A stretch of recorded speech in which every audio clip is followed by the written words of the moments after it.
got to Dallas, I was a bartender at night, and I moved in. One of my buddies from Indiana said, "You got to come to Dallas." And I'm like, "I'm there." You know, my car would only get so far. It had a Fiat X19 with a hole in the floorboard that guzzled oil every 60 miles. And I went down there, and there's a place called The Village. It's was the world's largest apartment complex.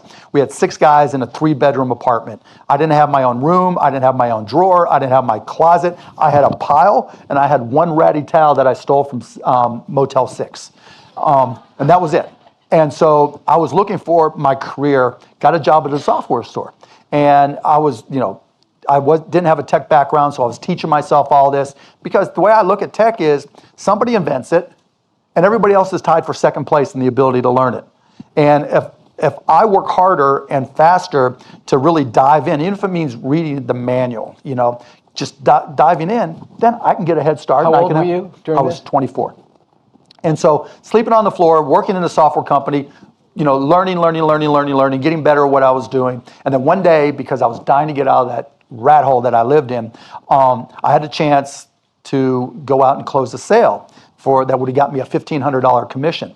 And so I went to my boss, his name is Michael Humecki, and I said, "Boss, one of my responsibilities was to sweep the floor, wipe down the windows, and open the door to open the store. I got the sale. You got to let me close the sale." He goes, "No. You got to be in there to open the store." And I'm like, "Michael, no."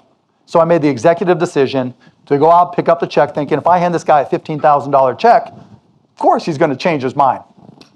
Fired me on the spot. And so here I was, living in a shithole, excuse my French, just this ratty place with a Motel 6 towel, sorry, Motel 6,